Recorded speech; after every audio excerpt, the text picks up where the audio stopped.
أعوذ بالله من الشيطان الرجيم. بسم الله الرحمن الرحيم.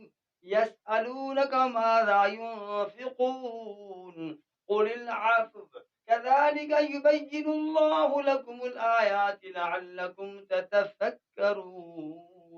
صدق اللہ العظیم. ایک ہم مسلمان سوال کرتے ہیں، بات پوچھتے ہیں، اس کا مقصد یقیناً نیک ہی ہوتا ہے اور نیک ہی ہونا چاہیے.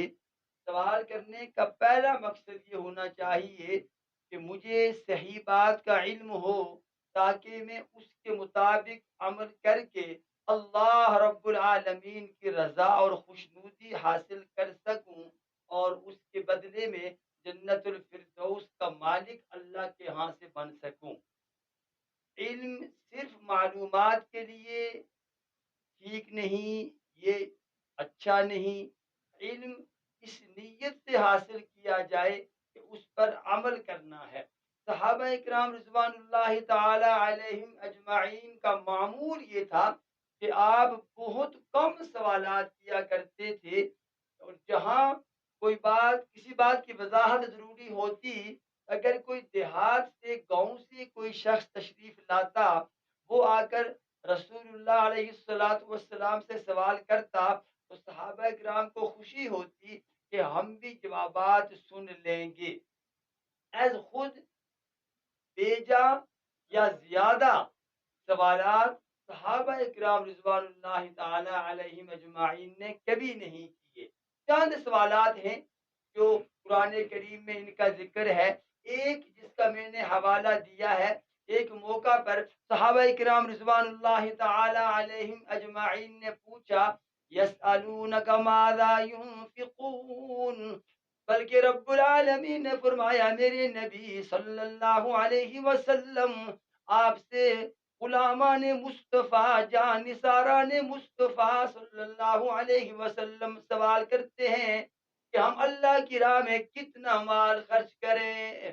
تو آپ انہیں فرما دیجئے، قل اعلان کر دیجئے، العفو، کہ میرے صحابہ تمہیں اپنے کھانے سے، اپنے پہننے سے، اپنے پینے سے، تمہاری اپنی ضروریات پوری ہونے کے بعد جتنا بچے جو بچے وہ رب العالمین کی راہ میں خرچ کر دیا کرو. یہ شروع اسلام میں حکم تھا، لیکن جب زکوٰۃ کا حکم آیا تو اس کا یہ اصول طے ہوا کہ سال کے بعد 2.5% زکوٰۃ ہوگی، 40واں حصہ ہوگا، اور وہ دینا بھی کن کن کو ہے، کب دینا ہے، کتنے مال میں سے کتنا دینا ہے، اس کا بھی تعین کر دیا گیا.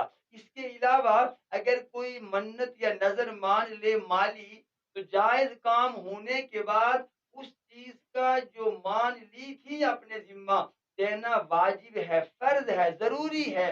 اور اس کے علاوہ انفاق فی سبیل اللہ، اللہ کی راہ میں مال خرچ کرنا، اس کی کوئی حد نہیں. جتنی وسعت ہو، جتنی گنجائش ہو، خرچ کرنا چاہیے.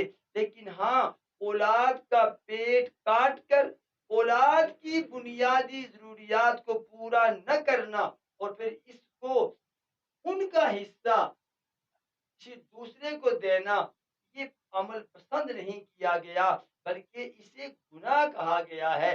اس لیے کہ اپنی ذات کا سب سے پہلا حق ہے، پھر اولاد کا حق ہے. فَإِنَّ لِنَفْسِكَ عَلَيْكَ حَقًّا وَلِأَهْلِكَ عَلَيْكَ حَقًّا، کہ اپنی ذات کا بھی حق ہے، پھر اپنی اولاد کا بھی رائٹ ہے کہ انہیں اپنے رزق میں سے، مال میں سے دیا جائے.